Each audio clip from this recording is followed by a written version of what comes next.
감사합니다. 바울이 1장 2장에서 자신이 전한 복음을 말미암았고 또 이방인을 구원하기에 전혀 문제없는 복음의 진리임을 자신의 회심과 또 몇 가지 행적을 통해서 증거했었습니다. 오늘 3장에 들어오면은 이제 성경, 특히 아브라함의 예를 통해서 믿음으로 말미암아 의롭다함을 얻는 것이 하나님의 뜻이고 결국 이방인이나 유대인이나 다 믿음으로 말미암아 구원을 얻을 수밖에 없다. 바로 그것의 보편적 의미를 논증하고 있습니다. 오늘 3장 우리가 읽었던 1절부터 14절은 한 두 가지의 문단을 나눌 수 있을 것 같은데요. 1절부터 5절은 갈라디아 교회의 경험을 통한 논증, 특별히 성령을 통한 어떤 경험, 성령 체험 또는 성령 경험이라고 이야기할 수 있겠는데 성령 경험을 통한 논증이라고 이렇게 제목을 붙일 수 있을 것 같고요. 6절부터 마지막 14절까지는 성경을 통한 논증, 특히 구약 성경에서 이제 믿음으로 듣고 믿음으로 구원받을 수 있냐 아니면은 율법의 행위로 구원받을 수 있는가라는 부분들을 성경을 통해서 논증하고 있는 이런 두 가지를 우리가 한번 살펴보겠습니다. 먼저 바울은 1절부터 5절에서 5가지의 질문을 던지죠. 그런데 질문이 어려운 질문이 아닙니다. 다 그들에게 그냥 대답할 수 있는 질문이죠. 한마디로 빼도 박도 못하는 질문, 전부 다 그들이 알고 있는 질문 5가지를 던지는데 그 질문을 통해서 그들이 얼마나 어리석은 것인가 라는 부분들을 좀 드러내고 있는 것이죠. 첫 번째로 본다면 1절에서 어리석도다 갈라디아 사람들아 예수 그리스도께서 십자가에 못 박힌 것이 너희 눈앞에 밝히 보이거늘 누가 너희를 꾀더냐. 그들이 너무 어리석고 있다고 이야기하면서 1절에서는 뭐라고 이야기합니까? 예수 그리스도께서 십자가에 못 박히신 것이 눈앞에 밝히 보인다. 눈앞에 밝히 보인다. 사진을 찍는 것처럼 환하게 보이는 거죠. 플래카드를 걸어놓은 것처럼 어쨌든 밝히 보이는 이런 모습을 묘사하고 있습니다. 갈라디아 사람들이 예수님의 십자가를 목격한 사람들은 아니죠. 그런데도 왜 이렇게 바울이 이렇게까지 이야기하고 있습니까? 바로 바울이 전한 복음이 예수 그리스도께서 십자가에 못 박히신 바로 그 복음이었기 때문에 그렇죠. 그걸 통해서 그들은 그리스도를 믿음으로 그리스도인이 된 사람들입니다. 그들은 예수 그리스도께서 자기들을 위해서 십자가에 못 박히신 것을 듣고는 이 엄청난 놀라운 사실이다. 우리의 행함으로는 아니고 그리스도께서 우리를 위해서 행해 주셨구나. 그 사실을 듣고 믿음으로 그들은 그리스도인이 되었습니다. 그래서 그것이 바로 눈앞에 밝히 보인다라고 이야기하고 있는 것이죠. 그럼에도 불구하고 누군가의 자꾸 이야기를 듣고 마음을 율법의 행위라도 플러스 돼야 되지 않는가라고 이야기하는 것은 어리석을 수밖에 없다는 말씀이죠. 2절에서 내가 너희에게 다만 이것을 알려는데 내가 너희들에게 좀 묻고 싶은 게 있다, 듣고 싶은 게 있다 이거죠. 너희가 성령을 받은 것이 율법의 행위로냐 혹은 듣고 믿음으로냐? 대답할 수 있겠죠. 무엇입니까? 바로 듣고 믿음으로다. 그들은 자신이 얼마나 지금 어리석은 일을 행하고 있는지를 지금 이 질문을 통해서 좀 깨달아야 됩니다. 우리가 예수님을 내가 지금 구원받고 난 다음에 성령을 받았는데 성령의 역사가 그들 가운데 있었다는 것을 지금 전제하고 있어요. 성령을 받았는데 우리 율법의 행위를 좀 하지도 않았고 할례를 받지도 않았는데 성령을 주셨다는 말씀이에요. 그렇다면 그것은 어떻게 내가 구원받는 것인가? 이거 좀 정신 차려야 되겠죠. 고넬료 회심 때도 율법을 행하지 않고도 성령이 내리셨고 다른 이방인들의 구원 사건에서도 마찬가지였습니다. 오늘 저와 여러분들도 마찬가지죠. 우리가 율법을 행하지 않고 할례 받지 않아도 그리스도를 믿음으로 우리가 구원받았고 성령을 받은 거 아니냐 이거죠. 그런 질문을 하고 있는 거죠. 세 번째로 너희가 이같이 어리석으냐? 성령으로 시작하였다가 이제는 육체로 마치겠느냐? 그리스도인이 되는 시작 성령으로만 가능합니다. 우리 개혁주의의 구원의 서정이라고 우리 소명으로부터 시작해서 소중회신 칭수 성견 영이라는 9가지의 구원의 서정이 있어요. 소명, 하나님의 부르심으로부터 시작해서 중생, 회심, 그다음에 중간에 여러 가지 성화, 그다음에 수양, 그다음에 성도의 견인, 마지막 영화의 단계에 이르기까지 9가지의 모든 서정들을 이야기하는 것이 우리의 어떤 노력이 아니라 모두가 다 성령의 은혜로 말미암아 가능하다라고 이야기합니다. 오늘 그 이야기라고 하는 성령으로 시작하였는데 육체로 마치겠느냐? 어디에도 인간의 행위로 말미암아 우리가 구원을 얻을 수 있는 여지, 틈이라는 것은 없다라고 이야기하고 있는 것이죠. 그러면서 4절에 너희가 이같이 많은 괴로움을 헛되이 받았느냐? 과연 헛되냐? 여기서는 우리 성경에서는 괴로움이라고 번역되어 있는데 원어나 또 다른 번역에서는 경험이라고 번역하고 있어요. 결국 예수님을 믿음으로 말미암아 우리에게는 고난을 비롯한 어려움을 비롯한 많은 이제 경험을 합니다. 그것이 성령 체험이라고 이야기할 수 있는데 기도에 우리가 응답을 받기도 하고 때로는 표적과 기사가 일어나기도 하고 우리가 성령과 더불어서 함으로 말미암아 우리 가운데서 정말 평안과 기쁨을 얻는 이런 일도 있기도 하고 복음 전할 때 사실은 우리 안에서 일어나는 놀라운 역사들이 다 우리의 노력이나 행위가 아니라 성령으로 말미암아 일어났다는 것이죠.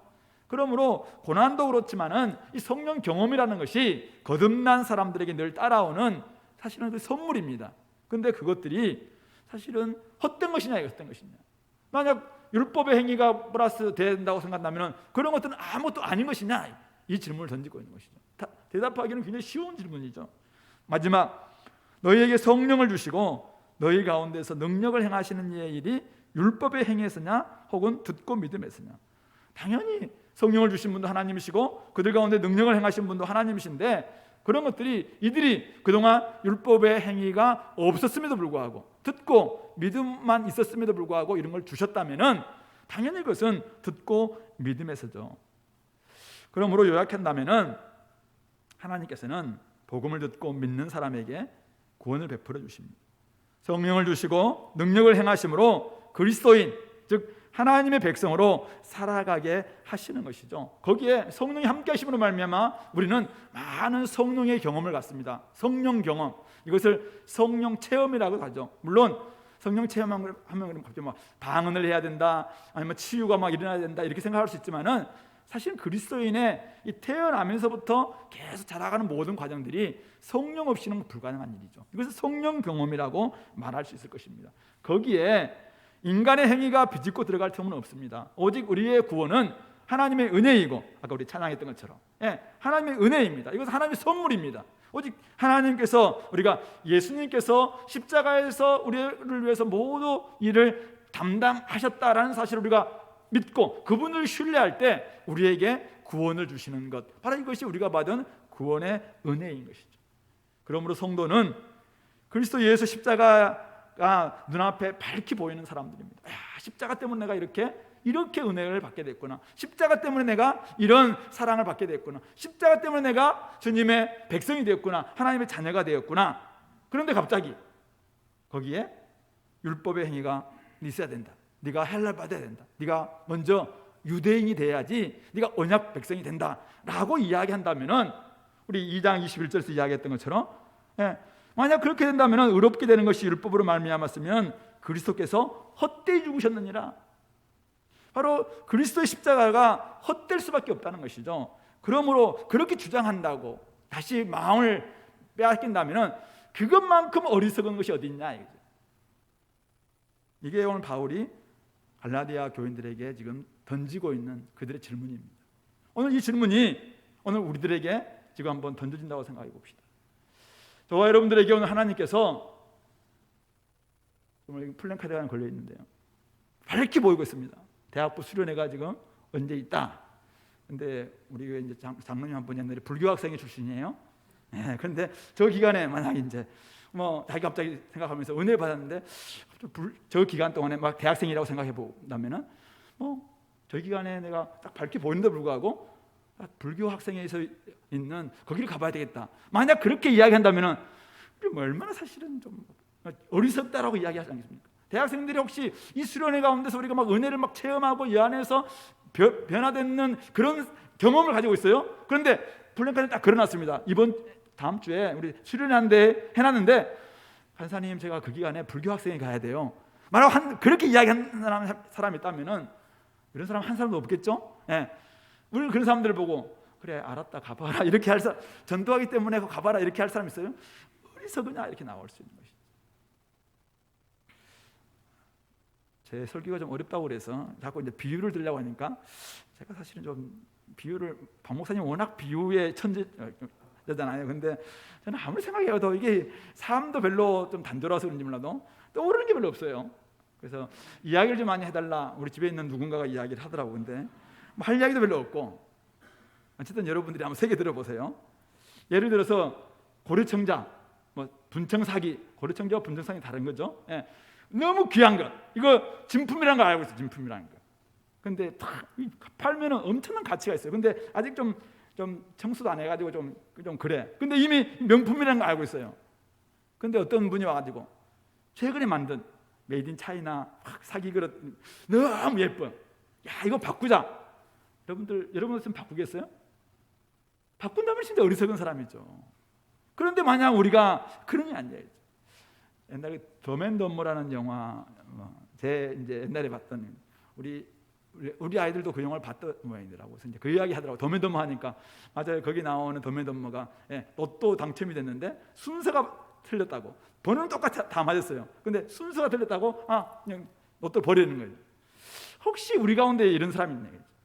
이런 것들을 보면 되게 어리석은 거잖아요. 근데 우리는 십자가 은혜로 말미암아 구원을 엄청 얻어놓고 이 엄청난 가치를 얻었음에도 불구하고 자꾸만 누군가의 꾀에 빠져서 그냥 마음을 딴 데 주고 시간을 딴 데 주고 뭐 재정을 딴 데 쓰고 이런 모습 본다면은 얼마나 그 자체가 어리석은 것입니까? 성경에 보면은 어리석은 부자 이야기가 사실은 그 사람이 돈 모으고 열심히 했다는 거 이것 자체 지금 비판하는 게 아니죠. 어리석음이라고 이야기한 게 아니에요. 그 사람은 최선을 다해서 일합니다. 창고를 열심히 짓기도 하고 또 많은 사람들에게 정말 쓸 것을 막 자랑할 수 있는 이런 재테크를 하는 것 자체가 잘못된 게 아니죠. 근데 문제는 뭐냐면은 자기의 영혼이 얼마나 피폐해 있음에도 불구하고 그것을 모르는 거죠. 눈에 보이는 이것만 보고 눈에 보이지 않는 영혼이 너무 지금 가난해 있는 이것은 보지 못하는 그것에 대해서 이 어리석은 자야, 오늘 밤 네 영혼을 데려가면 그 모든 것이 누구 것이 되겠느냐, 그렇게 이야기하고 있는 것이죠.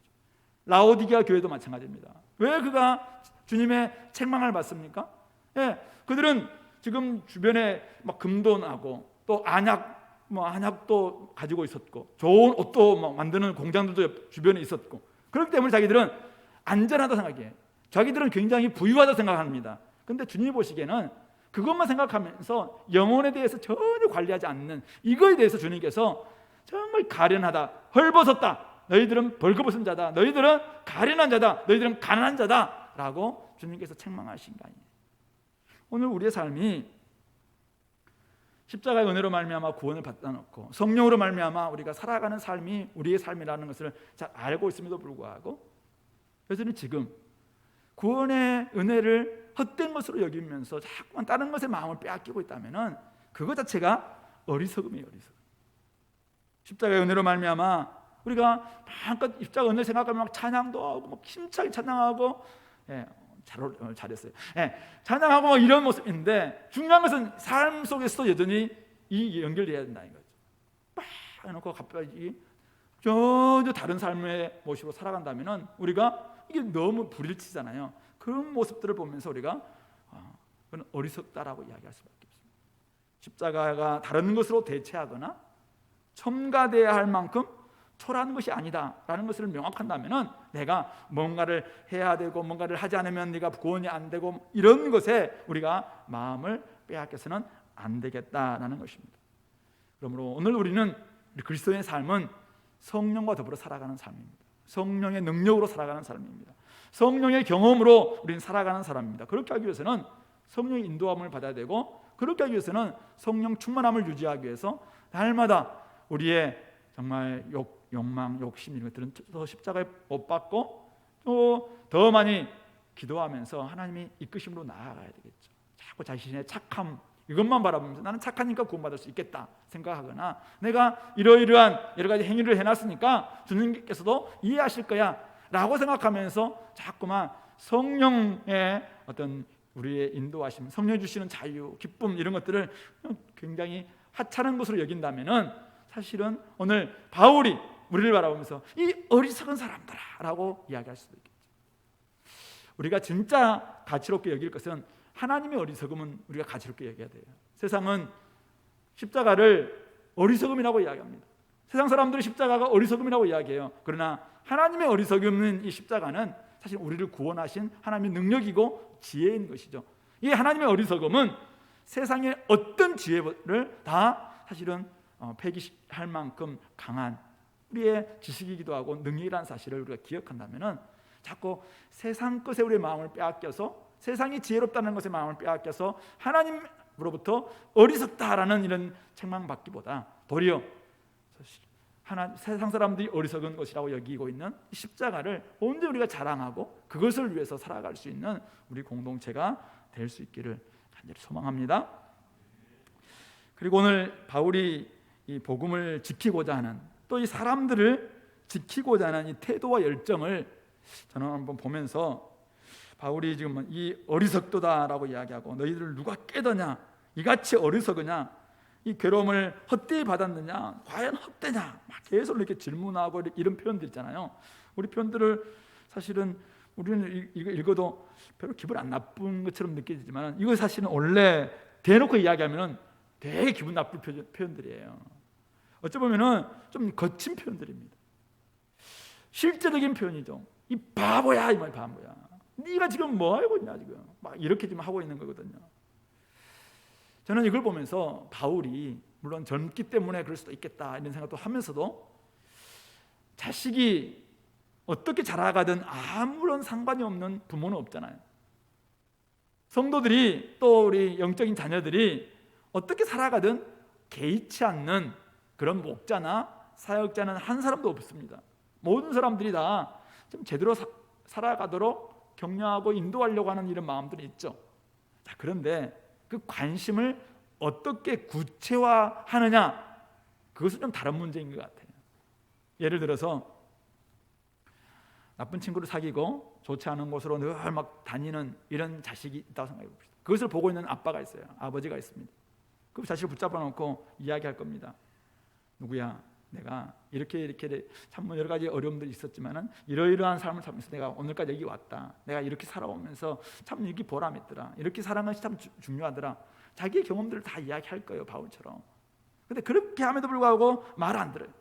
또 막 나쁜 친구들 사귀고 막 옷에는 늘 막 냄새가 풍기고 뒤에 오물도 있고 막 이런 모습 보면서 자기를 못 보는 것 같아. 그러니까 막 전신 거울, 막 앞뒤를 다 볼 수 있는 전신 거울 딱 사와가지고 딱 앞에 내놓는 거예요. 보면서 네 모습 한번 봐라. 뒤도 돌아보고 옷도 벗어 한번 냄새 한번 맡아보고 한번 봐라. 스스로 한번 깨닫게 만들어주는 거죠. 그러면서 어쩌면은 자기의 초라한 모습을 다 볼 수 있도록 만들어주고 있는 아버지와 같은. 저는 바울이 지금 그런 것 같아요. 이들의 어리석음들을 다 지금 막 좀 까발리는 거거든요. 폭로하고 있는 것이거든요. 자신의 어리석음을 스스로 깨닫지 않으면은 돌이키지 않기 때문에. 그래서 하나님께서는 목자에게 지팡이와 막대기를 주십니다. 그래서 지팡이를 가지고 이렇게 좋은 길로 인도하면서 막대기를 가지고는 잘못됐을 때는 팍 때리기도 하고 또 나쁜 늑대가 오면은 팍 때리기도 하는 이런 용도로 쓰기 위해서 하나님께서는 지팡이와 막대기를 주신다고 합니다. 우리 부모에게 하나님께서는 격려와 책망이라는 두 가지의 도구, 수단을 우리에게 주시죠. 잘 격려할 뿐만 아니라 때로는 잘 책망함으로 말미암아 이들을 선한 길로 이끌어가야 됩니다. 정말 사랑한다면 자녀에 대한 열정이 있다면 부모는 아마 그렇게 할 거예요.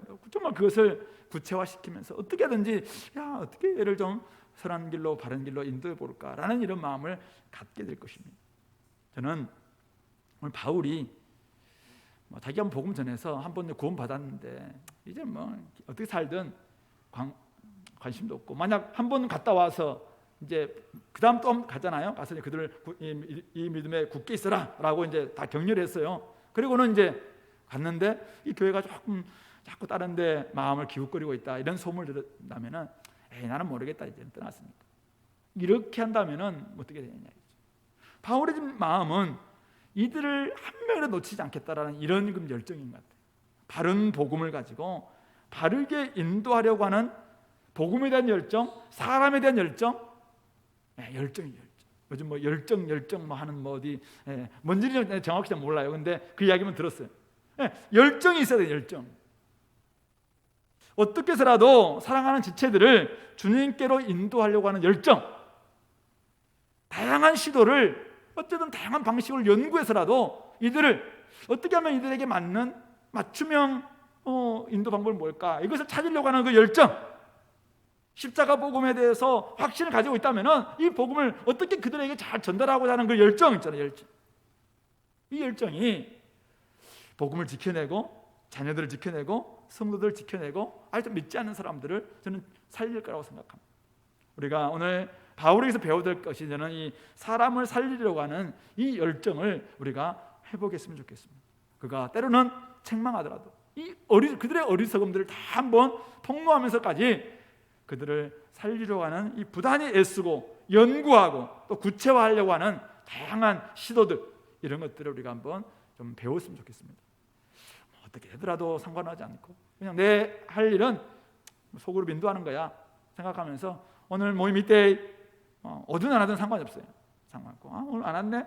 한두 명 모임 끝나고 또 그냥 지나가고. 그래서 뭐 20몇 주를 이제 한 학기를 했다고 합시다. 도대체 뭘 얻었어요? 누구를 얻을 수 있겠습니까? 진짜 우리가 소그룹 조장으로 우리 임명받았다면 이들을 한 매로 놓치지 않겠다라는, 아니 이들을 하나님의 백성으로 세우고자 하는 그 열정을 가지고 더 많이 연구하고 어떻게 하면 이 모임을 좀 재밌게 해볼까, 이 안에서 좀 이들이 얻을 수 있는 것은 무엇일까, 막 이런 걸 가지고 때로는 그들에게 필요한 것도 주기도 하고 잘못하면 좀 책망도 좀 하고 또 좋은 곳에 한번 데려가서 또 한번 해보기도 하고 24번을 모임하는데 똑같은 모임만 하고 재미도 하나도 없고 막 그렇게 좀 하지 말고 좀 그 안에서 뭔가를 좀 하려는 다양한 시도들과 연구도 좀 해보고 좀 그것도 해보고. 우리가 회사에서 일할 때 그렇게 하지 않잖아요. 그럼 좀 그런 열정이 있다면은 사실은 위에서 보는 분들도 좀 다르게 보지 않겠습니까? 그러므로 우리 안에 좀 이런 열정을 회복해 달라. 복음을 지키고자 하는, 사람을 살리고자 하는, 어쨌든 사람을 구원하고자 하는 이런 열정을 가지고 복음을 전할 때도 마찬가지입니다. 이런 방식이 안 되면은 또 저런 방식도 좀 해보고 어쨌든 다양한 방법들을 우리가 시도함으로 말미암아 어쨌든 이 복음이 한 사람을 살리는구나라는 것을 보여줄 수 있는 그런 우리 모든 성도들이 될 수 있기를 바랍니다. 두 번째는 이제 성경을 통한 논증인데요. 오늘 5절에서 율법의 행위에서냐 혹은 듣고 믿음에서냐 질문을 던져놓고 그들이 뭐 대답은 듣고 믿음에서죠라고 대답했겠죠. 아니면은 이제 편지니까 이제 뭐 대답이 없어. 그러니까 바울이 바로 성경을 통해서 내가 한번 증거를 보여주겠다라는 마음으로 6절부터 9절에서는 믿음으로 의롭다함을 얻은 아브라함의 예를 통해서 듣고 믿음에서다라는 그것을 지금 증명해냅니다. 그리고 10절부터 14절에서는 율법의 행위로서는 왜 안 되는가에 대한 성경의 증거를 가지고 그들에게 지금 논증해 가는 그런 장면이죠. 바울은 갈라디아 교회의 어리석음을 깨우치기 위해서 구약 성경을 드는데 참 바울이 놀라운 것은 지금 유대주자들이 강조하고 있는 토라, 모세 오경이 토라죠. 근데 그 중에서 시내산에서 받았던 그 율법, 그것을 뛰어넘는 거죠. 그것을 지금 건너뛰어서 어디로 갑니까? 아브라함의 이야기로 가고 있습니다. 아브라함이 창세기 15장 6절에서 하나님을 믿으며 아브라함을 데리고 갑니다. 나중에 너희들을 위해서 너를 통해서 온 민족들을 다 복주겠다. 하늘의 별처럼 또 땅에 있는 모래와 같은 그런 수많은 사람들을 줄 것이다 라는 이야기를 합니다. 그래서 아브라함을 밤에 그를 데리고 밖에 나갑니다. 하늘의 무배를 바라보라. 네 자손이 나중에 이렇게 될 것이다 라고 할 때 사실 아브라함이 그때도 그 뒤에도 좀 넘어지긴 해요. 그러나 그때 아브라함이 그것을 딱 믿습니다. 그때 하나님께서 그것을 그의 의로 여기셨다라는 것이 창세기 15장 6절 아주 중요한 말씀이죠. 바울은 바로 그 말씀을 끄집어 옵니다. 그래서 누가 아브라함의 자손인가 라는 이야기죠. 유대주자들은 끊임없이 할례를 받고 유대인들이 돼야지 아브라함의 자손이라고 이야기합니다. 그런데 7절 이야기를 통해서 그는 믿음으로 말미암은 자들이 결국 아브라함의 자손인 줄 알지어다 라는 이런 결론으로 끄집어내고 있는 것입니다. 육적인 자손뿐만 아니라 믿음으로 말미암은 자들이 아브라함의 자손이고, 로마서에 가면은 진짜 우리가 믿음의 사람들이 바로 아브라함의 자손이다라는 것을 이야기합니다. 뿐만 아닙니다. 8절에서는 창세기 12장 3절 모든 이방인이 너로 말미암아 복을 받으리라. 아브라함을 딱 부르시고 하나님께서 아브라함에게 약속하셨던 그 말씀을 그가 가져오면서 그 12장 3절을 뭐라고 해석합니까? 바울은 하나님이 이방을 믿음으로 말미암아 의로 정하실 것을 성경이 미리 알고 아브라함에게 전한 복음이라고 그렇게 이야기하고 있습니다. 아브라함에게 복음을 전하되 모든 이방인이 너로 말미암아 복을 받으리라 하셨느니라 라고 이야기하면서 결국 그러므로 믿음으로 말미암은 자들은 믿음이 있는 아브라함과 함께 복을 받게 될 것이다 라고 이야기합니다. 결국 믿음이 있는 사람이, 믿음 안에 있는 사람들이 아브라함의 자손일 뿐만 아니라 믿음으로 말미암아 사실 아브라함 자손이 되는 사람들에게 아브라함에게 약속하셨던 모든 이방인들이 너와 함께, 너와 더불어서 복을 받을 것이다 라는 그 복이 믿음 있는 사람들에게 주어진다. 이 복의 약속을 하고 있는 것이죠. 그 복이 무엇인가 나중에 이야기하겠지만은 의롭다 하심이고 결국 구원이고 그리고 성령을 약속으로 주시는 것이라고 우리가 알 수 있는 것이죠. 자, 그래서 이렇게 9절까지 해서 이제 믿음으로 듣고 믿음으로 말미암은 사람들이 결국 아브라함을 통해서 우리는 듣고 믿음으로 의롭다함을 얻게 되는 것이구나라는 것을 알게 됩니다. 그러면 반대 율법의 행위에 속한 자는 그러면 왜 안 됐냐? 그런 성경 말씀이 있는가? 있다는 것을 바울이 10절부터 14절에서 증명하고 있죠. 증거하고 있습니다. 4개의 성경 구절을 가져오는데 먼저 결론부터 이야기하죠. 결론부터 딱 해놓고 성경 구절을 가져오는 것을 2갈씩 이렇게 이제 논증인데요. 신명기 27장 26절 말씀을 가져오면서 이렇게 결론을 내죠. 무릇 율법 행위에 속한 자들은 저주 아래에 있나니 기록된 바 누구든지 율법 책에 기록된 대로 모든 일을 항상 행하지 아니하는 자는 저주 아래에 있는 자라 하였음이라. 네, 우리는 율법을 지킬 수는 있겠죠. 그러나 모든 율법을, 모든 일을 항상 행할 수 있는 사람은 없어요. 그런데 모든 일을 항상 행하지 않으면 저주 아래에 있을 수밖에 없다는 것을 이 신명기 27장 26절에서 말씀하셨다는 것이죠.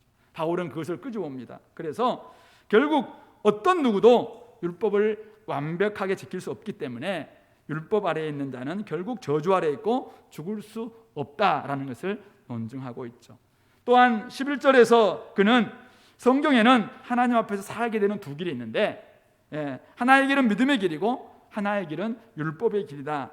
그러면서 결론적으로 바울은 이렇게 이야기하죠. 하나님 앞에서 아무도 율법으로 말미암아 의롭게 되지 못할 것이 분명하기 때문에 하박국 2장 4절에서 의인은 믿음으로 말미암아 살리라 하셨다라고 이야기하고 있습니다. 그러니까 결국은 모든 육체는 저주 아래에 있을 수밖에 없어요. 율법 행위를 다 지킬 수 없기 때문에. 그러면 모든 사람은 죽을 수밖에 없는가라고 할 때 하나님께서는 하박국 2장 4절을 통해서 믿음으로 의인이 되어서 의인이 살게 되는 이 말씀을 이미 하나님께서 허락해 주셨다라고 이야기하고 있는 것이죠. 자, 그러면은 레위기 18장 5절은 무슨 말씀입니까? 율법을 행하는 자는 그 가운데 살리를 하지 않았습니까? 이 말씀이죠. 레위기 18장 5절에서 율법을 행하는 사람은 그 가운데서 살리라 하였죠. 그러나 아까 우리가 앞에서 봤다시피 율법을 행할 수 있는 사람, 어떤 구절은 행할 수 있겠죠. 그러나 어떤 구절을 다 행할 수 있는 사람은 없습니다. 그러므로 사실은 율법으로 살리라라고 하셨지만은 율법으로 말미암아 살 수 있는 사람은 어쩌면은 한 사람도 없죠. 그러므로 이 길은 생명의 길이 될 수 없다는 말씀입니다. 우리 비근한 예를 들어서 예수님 때 어떤 일이 젊은 관원이 예수님이 찾아와서 제가 어떻게 하면 영생을 얻을 수 있겠습니까? 라고 질문했습니다. 그때 예수님 뭐라고 이야기합니까? 계명을 지켜라 라고 이야기했죠. 그러니까 제 어렸을 때부터 10계명 다 지켰습니다 라고 이야기합니다. 사실은 유대인들은 12살이 되면 성령이 됩니다. 그때 아버지가 겉옷을 딱 주는데 그 겉옷에 토라의 말씀을 잘 기록해가지고 이것을 준다고 합니다. 그러면 그것을 그들은 다 암송하고, 그래서 토라의 말씀을 거의 다 막 암송하는 이것이 이 유대인들 가운데 굉장히 많이 있어요. 토라의 말씀을 다 암송할 뿐만 아니라 유대인들은 한 616개의 율법이 있다고 이야기하는데 그 율법들을 그들은 그냥 액면가대로 막 지켜내는 거예요. 견뎌내는 거예요. 그래서 그것을 또 잘 지키기 위해서 굉장히 막 유전들을 만들어내고 전통을 만들어내고 막 이렇게 합니다. 근데 자기들이 다 지켰다고 이야기할 수 있겠죠. 근데 예수님이 뭐라고 이야기합니까? 네가 네에 있는 재산을 가난한 사람들 주고 나를 따르라고 이야기할 때 그가 사실은 그게 아까워가지고 주님을 따르지 않잖아요. 율법을 다 지켰다고 이야기하지만은 사실은 이웃을 사랑하라는 말 자체에 그 의미, 하나님의 뜻을 그는 놓치고 있는 것이지. 예수님이 야 살인하지 말라, 너희들이 살인하지 말라라는 10계명, 6계명을 너희들 들었지만은 내가 다시 말하노니 뭐라고 이야기합니까? 형제에게 라가라 하는 자들, 형제에게 라가라는 유대인의 욕을 쓰는 사람이면 이미 그 사람은 범죄했다, 살인한 사람이다. 사람들은 저는 살인 안 했는데요 라고 이야기하면 우리 주님께서는 내면의 이 죄까지도 사실 언급하고 있는 것이죠. 간음하지 말라라고 이야기했지만은 네가 여자를 보고 음욕을 품는 순간 이미 너는 간음한 것이다. 그러니까 율법이라는 것이 단지 액면, 눈에 보이는 이것뿐만 아니라 그 이면, 내면에 있는 부분까지 얼마나 사실은 섬겨야 될 것인가를, 지켜야 될 것인가를 보여주고 있는 것이고, 그렇기 때문에 인간으로서는, 아무도 인간의 행위로서는 율법을 통해서 구원을 얻고 하나님 앞에서 살 수 있는 인간은 한 사람도 없다는 것입니다. 그러므로 율법으로 살 것이냐 믿음으로 살 것인가, 이 두 가지 길 중에서 중요한 것은 무엇입니까? 율법의 길은 결국은 살 수 있는 길이 아니에요. 그러므로 하나님께서 마련해 주신 오직 의인은 믿음으로 말미암아 살리라, 그 믿음의 길밖에 없다라는 것을 바울은 논증합니다. 그러면서 13절 14절에서 이 논증의 결론으로 신명기 21장 23절을 가져옵니다. 나무에 달린 자마다 저주 아래에 있는 자라고 했는데, 율법을 어긴 사람들, 우리 유대인들에게는 원래 십자가형은 없습니다. 십자가형은 로마의 형벌인데 돌로 쳐 죽였죠, 율법을 어긴 사람들은. 근데 그런 사람들에게 이제 공동체에 이 사람은 저주받았다라는 것을 보여주기 위해서 말뚝에다가 이렇게 박거나 나무에 달아 맸다고 합니다. 그래서 이제 야, 이 사람은 저주받은 사람이다, 이렇게 이제 보여주는 것이죠. 교육의 어떤 효과를 보이는 것입니다. 자, 그렇다면 왜 그리스도께서는 나무에 달리셨는가? 유대인들은 예수님이 저주받았다, 그 사람이 참남대를 지어서 신성모독죄를 지어서 그가 십자가형을 당했다, 그래서 많은 사람들은 예수님이 결국 저주받았다라고 이야기를 했죠. 그러나 바울이 이야기하는 것은 무엇입니까? 바울은 이 신명기 21장 23절을 가져오면서 결국 그리스도께서는 오늘 13절에 그리스도께서 우리를 위하여 저주를 받은 바 되사 율법의 저주에서 우리를 속량하신 증거가 바로 신명기 21장 23절의 내용이라고 이야기하고 있습니다. 결국 예수님께서 왜 십자가에 달리셨습니까? 왜 저주받은 자가 되셨습니까? 그것은 우리의 모든 저주를 다 담당하시고 우리를 위해서 죽음에서 우리를 속량하기 위해서, 속량이란 말은 구속이죠. 죄값을 지불하고 노예값을 지불하고 그 사람을 노예에서 풀어주는 것, 바로 이것을 속량이라고 이야기합니다. 그렇게 하기 위해서 우리는 죄값을 주님께서 다 지불하고, 죄값은 사망이에요.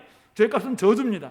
근데 모든 저주를 우리님께서 다 담당하시고 우리의 모든 죄에서 이제는 구속하신 것, 속량하신 것, 그것이 바로 신명기 21장 23절이 지금 성취된 말씀이다라고 바울은 논증하고 있는 것입니다. 그 결과 그리스도를 믿는 사람들은 저주에서 벗어나 의롭다함, 구원함을 얻게 되었고 약속하신 성령을 받음으로 하나님의 소유가 되었다라는 것입니다.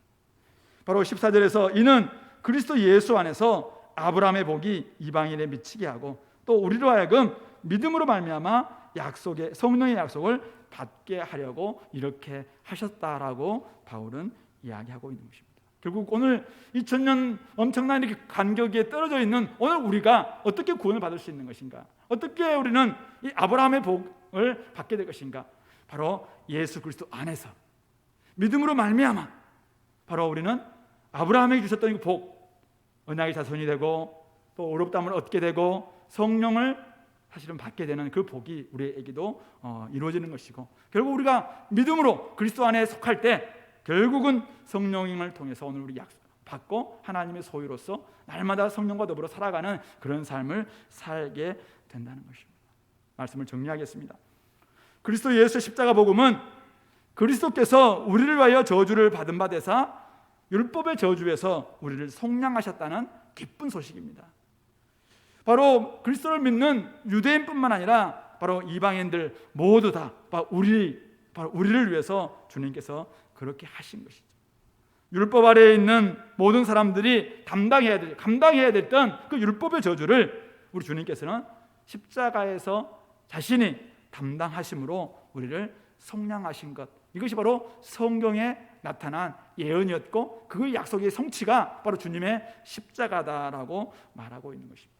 그러므로 예수 그리스도 안에서 아브라함의 복, 하나님께서 아브라함 부르시면서 너로 말미암아 모든 민족이 복을 받을 것이다 라고 했던 그 복이 우리에게 임하여서 우리는 의롭다함을 얻게 될 것이고, 아브라함에게 이제는 아브라함의 민족 이스라엘에게 나중에 새로운 새 언약 백성이 되면 이제는 성령을 주실 것이다 라는 이야기를 요엘서나 에스겔서나 또 예레미야서나 곳곳에 이야기했거든요. 그 약속이 오늘 우리 믿음 안에 아브라함의 자손이 되기만 한다면 이런 성령이 임하는 것이 당연하다라고 말하고 있는 것입니다.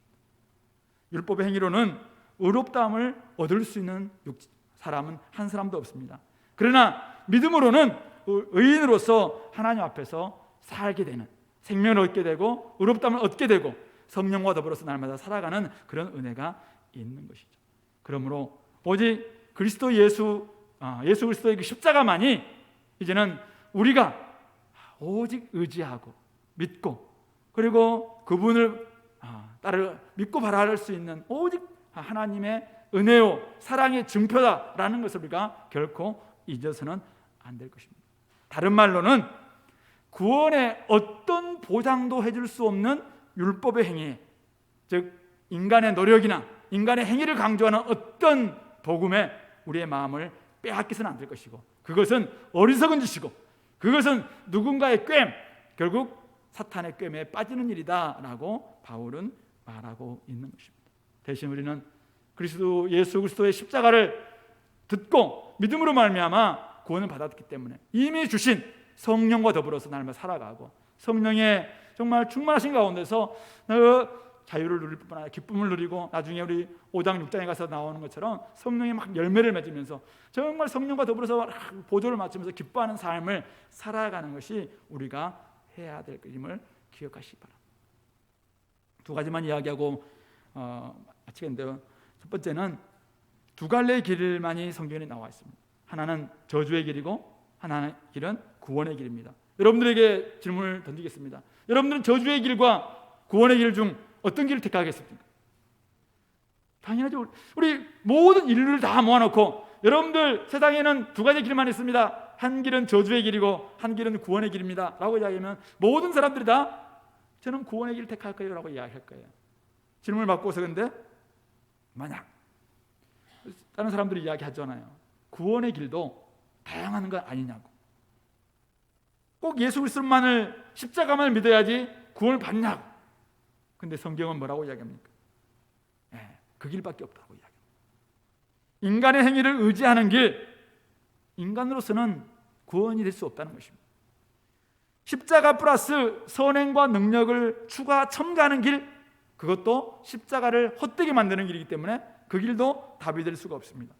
다른 메시아가 와야 된다. 그리스도의 십자가는 뭔가를 성취했지만 완성하지 않았기 때문에 다른 메시아가 와야 된다. 그 길도 그 그리스도 예수의 길을 폐기시키는 것이기 때문에 그 길도 답이 아닙니다. 그러므로 오늘 우리가 오직 의지할 수 있는 구원의 길은 그리스도께서 완성하신 그 일을, 그리스도께서 이루신 그 일을 우리가 순전히 믿고 듣고 믿고 따라가는 그 길만이 구원의 길임을 우리는 잊어서는 안 될 것입니다. 걷는 놈 위에 뛰는 놈 있고 뛰는 놈 위에 나는 놈 있고 나는 놈 위에 붙어 다니는 놈 있다. 우리 몇 번 들었습니다. 우리 주님께서 이루신 그 일에 우리 딱 붙어만 있으면 되는 거예요. 아무리 여러분들이 수영을 잘해도, 그죠? 100m, 200m는 갈 수 있어도 만약 태평양을 건너가라고 하면 갈 수 있겠습니까? 근데 갈 수 있는 길이 이미 마련되어 있잖아요. 그러면 배에 올라타면 되는 거예요. 그래서 이 구원은 인간으로서는 아무래도 안 되기 때문에 하나님께서 너무나 귀한 것이기 때문에 하나님께서 공짜로 선물로 주셨어요.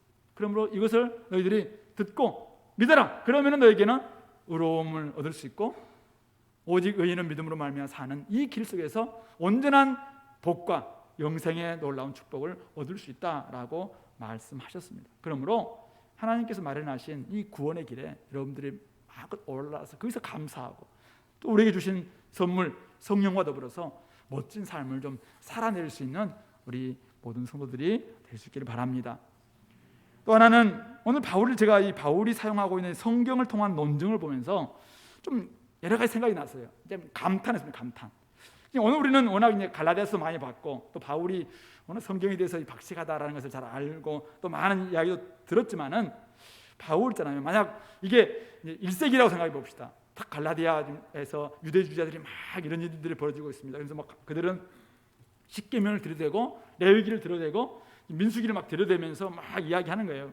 이때 바울이 같은 모세오경 중에서 창세기 15장 6절을 딱 가져옵니다. 창세기 12장 3절을 딱 가져옵니다. 그러면서 그들의 주장을 확 뒤집는 거죠. 야, 너희들이 할례? 아브라함은 할례 받기 전에 이미 의롭다함을 얻었어.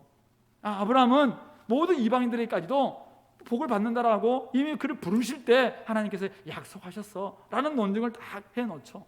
그러니까 아무리 생각해도 그 말씀을 들었던 유대인들 중에서 누가 여기에 사실은 반론을 했을까 이런 생각을 해봅니다.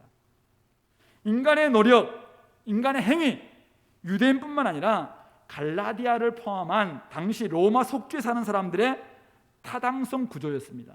즉 인간이 열심히 해야지 우리가 뭔가 얻을 수 있다. 이게 보통 모든 사람들이 타당하게 생각하고 있는 체제에서 체제, 이 질서고 구조입니다. 이것을 우리 타당성 구조라고 이야기하잖아요.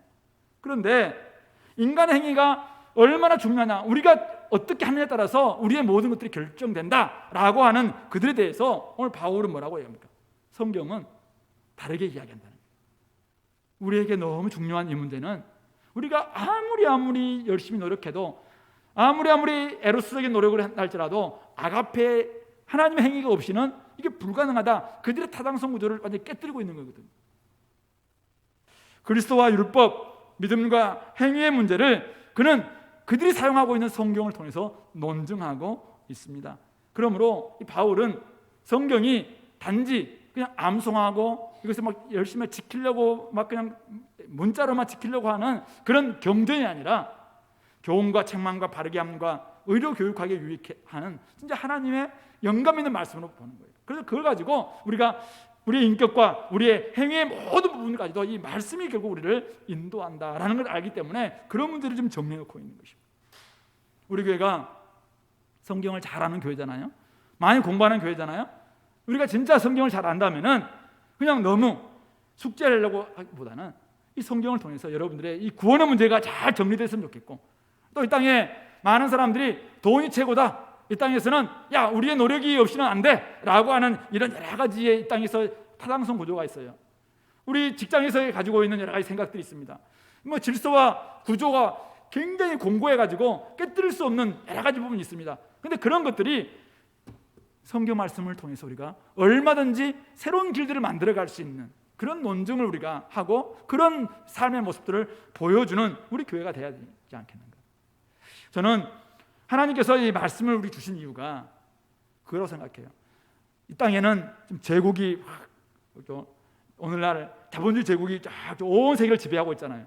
거기에 하나님 나라의 새로운 천국을 지금 집어넣고 있잖아요.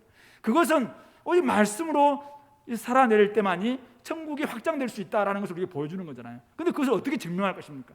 결국 성경을 통해서 우리가 이것을 실제로 살아내고 실제적으로 그들에게 보여줄 때 우리는 그들의 타당성 구조도 깨뜨릴 수 있는 것이죠. 그러므로 여러분들이 성경을 공부할 때 좀 더 그냥 숙제하려고 하기보다는 단지 소그룹 안에서 나눔에 그치는 것이 아니라 그걸 가지고 여러분들이 진짜 한번 살아내 보셨으면 좋겠습니다. 그럴 때 그들이 사실 할 말이 없는 거죠. 살아내는 사람한테는 할 말이 없어요. 그러므로 우리가 그들을 이겼으면 좋겠고요. 또 하나는 성경을 공부할 때 조심할 게 있어요. 우리가 여러분들 성경을 해석할 때 먼저는 가장 중요한 것은 자연스럽게 해석하세요. 이 본문에서 뭐라고 해요? 이 의미가 뭔지 자연스러운 의미를 파악하세요. 너무 영적인 의미를 파악하려고 먼저 하지 마세요. 두 번째는 이게 당시에 어떤 의미였을까? 1세기의 의미를 알기 위해서 배경이 좀 필요해요. 그래서 우리 본래 의미를 파악해야 돼요. 그럼 뭐가 중요한 것은 문맥의 의미, 일관된 의미라고 이야기하는데 이걸 파악해야 됩니다. 그래서 바울이 전후문맥에서 뭐라고 이야기했을까? 그리고 바울의 서신에서 뭐라고 이야기했을까? 또 신약에서는 뭐라고 이야기했을까? 더 큰 문맥인 성경 전체에서는 이게 어떤 의미일까라는 것을 통해서 하나님의 뜻을 발견하려고 애를 써야 됩니다.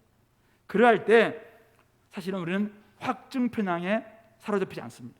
이단들이 왜 자꾸 자기의 주장에 대해서 계속 강화해서 확증 편향의 우려를 범합니까? 자기들의 생각을 전혀 안 바꾸고 그것만 가지고 끊임없이 생각하는, 성경 전체를 이렇게 파악하지 않고 이게 어떤 의미였는지를 파악하지 않으니까 그 문자 거기에만 막 집중하니까 이렇게 되는 것이죠. 그러므로 좀 폭넓게 보고 문맥을 통해서 어떤 의미인지를 좀 잘 살피고, 무엇보다도 성경 전체를 통해서 하나님이 이 땅을 향해서 어떤 지금 뜻을 가지고 어떤 계획을 가지고 있는지, 어떤 마음을 가지고 있는지, 이 마음을 가지고 성경을 보시기 바랍니다. 그러면은 이 말씀이 우리에게 진짜 따뜻한 사랑의 메시지가 되고 나를 변화시키시는 그런 은혜의 메시지가 될 수 있다고 생각하고, 그럴 때 사실은 우리의 생각도 바꿀 수 있고 다른 사람을 향한 나의 태도도 바꿀 수 있고, 확증 편향에 걸리는 것이 아니라 우리의 관점이 확장되고 우리의 관점들이 더 평형을 이룰 수 있는 확장평형이라는 단어가 있는지 모르겠는데 어쨌든 그렇게 되지 않겠나 이런 생각을 해봅니다. 말씀을 해주면서 결국 하나님께서 우리 인간을 구원하시려는 그 마음, 저는 그 마음을 우리가 잘 가졌으면 참 좋겠습니다. 그 마음을 가지고 있다면 오늘 바울이 보여주고 있는 것처럼 사람을 살리고자 하는 이런 열정을 또 회복할 수 있을 것이고, 또 성경을 제대로 보려는 그 열심을 가지고 여기서 그냥 어쨌든 숙제하려고만 끝나지 않고 이 말씀 통해서 오늘 내가 어떻게 좀 바뀌어 볼 것인가, 우리 공동체가 어떻게 하면 새롭게 될 것인가, 또 이 땅을 어떻게 하나님께서 지금 바라보고 계시는가, 이런 마음이 더 회복되지 않겠나 생각을 해봅니다. 그래서 그런 마음을 가지고 우리가 정말 어떤 하나 문제에 꼭 잡혀있지 않고 그것을 좀 더 이렇게 뒤에서 보기도 하고 위에서 보기도 하고 넓게 볼 수 있는, 다른 사람들은 또 뭐라고 이야기하는가 이것을 들을 수 있는 이런 안목도 갖는 우리 공동체가 될 수 있길 바랍니다. 같이 한번 기도합시다. 오늘 두 가지 좀 생각하면서